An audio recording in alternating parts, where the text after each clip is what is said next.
Hello नमस्कार जय हिंद। जीतने वालों को मेरा सलाम और जीतेगा वही जो यकीन करेगा विश्वास करेगा। राष्ट्रपति की शक्तियों के विषय में अपनी क्लास चल रही थी और शक्तियों की अंदर भी हम आपातकालीन जो शक्तियां हैं उनकी बात कर रहे हैं। तो आज जो 352 अनुच्छेद हमने पिछली कक्षा के अंदर देख लिया था, कौन सा 352 जो राष्ट्रीय आपात वाला था, आज हम राष्ट्रपति शासन वाला देखेंगे। अनुच्छेद 356 356 राष्ट्रपति शासन अनुच्छेद 356। सीधा सीधा पूछे तो ये ध्यान में रखिएगा। इसमें क्या होता है?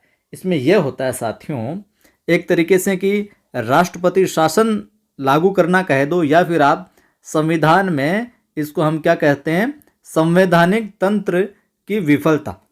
संवैधानिक तंत्र की विफलता। राष्ट्रपति शासन वहीं लगता है जहां पर संवैधानिक तंत्र की है, जो संवैधानिक तंत्र विफल हो जाता है। अब संवैधानिक तंत्र विफल होने से यहाँ तात्पर्य यह है कि मान लो कि किसी राज्य का जो राज्यपाल है, राज्यपाल राष्ट्रपति को ये प्रतिवेदन दे या ये बात कहे कि भैया राज्य में ऐसी स्थिति उत्पन्न हो गई है कि अब जो वहाँ का जो शासन है वो संविधान के प्रावधानों के अनुसार है जो नहीं चल सकता, नियमों के अकॉर्डिंग नहीं चल सकता, या राष्ट्रपति को ऐसा लग जाए कि ऐसा विश्वास हो जाए कि उस राज्य का मामला ये है, या फिर राज्यपाल राष्ट्रपति को प्रतिवेदन दे कि ऐसी स्थिति उत्पन्न हो गई, ऐसी कंडीशन हो गई है कि नियमानुसार जो राज्य नहीं चल सकता, यहाँ का जो विधानसभा वहाँ पर वो भंग होने वाली इस तरह की जो कोई स्थिति आ जाए मामला वहाँ पर, तो फिर क्या करेगा? तब राष्ट्रपति है जो राष्ट्रपति शासन की है जो घोषणा कर सकता है, या राष्ट्रपति शासन की घोषणा है जो करता है ऐसी स्थिति में। ठीक है बात। किसी राज्य का राज्यपाल राष्ट्रपति को ये बात कहे कि राज्य के अंदर अपने स्टेट में इस तरह की स्थिति उत्पन्न होगी कि भैया राज्य का जो संविधान है और राज्य का जो शासन है वो संविधान के प्रावधानों के अकॉर्डिंग नहीं चलेगा, नहीं चल सकता, ऐसी स्थिति होगी, तब राष्ट्रपति शासन लगता है। 356। चलिए अब यहाँ पर क्या बात होती है? पहले इंपॉर्टेंट बात परीक्षा में पूछी जा सकती है क्या, कि संसद की अनुमति या फिर यूं कहें स्वीकृति के बिना भी राष्ट्रपति शासन की घोषणा 2 माह तक जो लागू रखी जा सकती है। यानी राष्ट्रपति की ऐसी स्थिति उत्पन्न होगी, राष्ट्रपति शासन की घोषणा कर दी है, तो संसद की बिना अनुमति या स्वीकृति के भी 2 महीने तक है जो घोषणा राष्ट्रपति शासन वो लागू रह सकता है, घोषणा लागू रह सकती है। कितने महीने तक? 2 महीने तक। अब देखिए, अगर इसको आगे बढ़ाना है तो संसद द्वारा एक बार अनुमोदन के बाद में आपातकाल है जो 6 महीने तक जारी रह सकता है। अगर आपको आगे बढ़ाना है तो संसद की एक बार स्वीकृति आपको लेनी पड़ेगी, और उस जिस तिथि को स्वीकृति मिलती है वहाँ से लेकर आगामी जो 6 महीने होते हैं उस 6 महीने तक है जो ये घोषणा नियमित है जो रह सकती है, लागू रह सकती है, और संसद की स्वीकृति के बिना 2 महीने तक ये मामला चलेगा। ठीक है।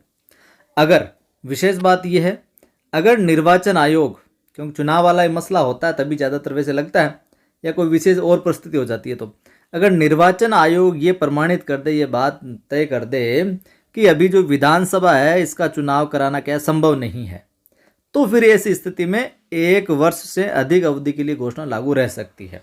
कितने? अगर निर्वाचन आयोग ये प्रमाणित कर दे कि भैया ऐसी परिस्थितियाँ उत्पन्न हो गई कि चुनाव संपन्न नहीं होगा, तो फिर ये जो अवधि है, ये जो घोषणा 1 वर्ष से अधिक अवधि के लिए रह सकती है, और ज़्यादा से ज़्यादा हम बात करें तो अधिकतम 3 वर्ष के लिए ये जो घोषणा रह सकती है। आ गई बात समझ में? अधिकतम 1 वर्ष से ज़्यादा, या फिर अधिकतम 3 वर्ष, और बिना संसद स्वीकृति की अनुमति के 2 महीना। ध्यान में रखना, 2 माह। संसद की स्वीकृति मिल जाती है एक बार अनुमोदन के बाद में, तो उस तिथि से 6 महीना, और बाद में निर्वाचन आयोग ये प्रमाणित कर दे कि भैया चुनाव कराना है जो विधानसभा का भी पॉसिबल नहीं है, कुछ ऐसी चीज़ें चल रही है, उस वजह से कोई भी परिस्थिति हो सकती है, तो फिर वो 1 वर्ष से अधिक अवधि के लिए घोषणा लागू रह सकती है, या फिर अधिकतम कहे तो 3 वर्ष तक है जो लागू रह सकती है।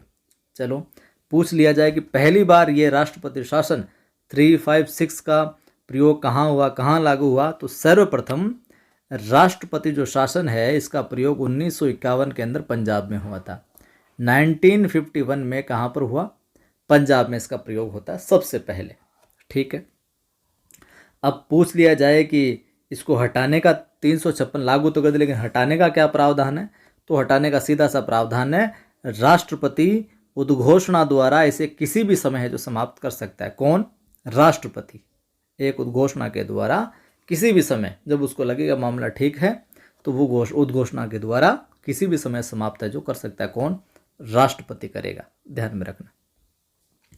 यह भी कई बार आया है कि सर्वाधिक बार जो घोषणा है वो प्रधानमंत्री इंदिरा गांधी के समय है जो देखने को मिली है। ठीक है, ये भी इम्पोर्टेंट बात है।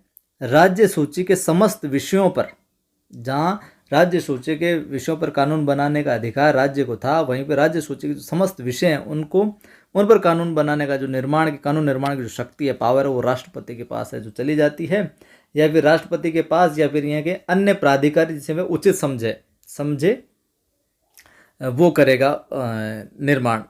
मान लो राष्ट्रपति के पास डायरेक्ट चले जाए या राष्ट्रपति ये कहे कि ये आदमी है जो देखेगा अब यहाँ के क्या कुछ होना चाहिए, तो या ऐसे प्राधिकारी ऐसे अधिकारी जिसको राष्ट्रपति उचित समझे वो है जो कानून निर्माण करेगा। किसके? राज्य सूची के तमाम जो विषय अगर जरूरत पड़ जाती है उनके ऊपर।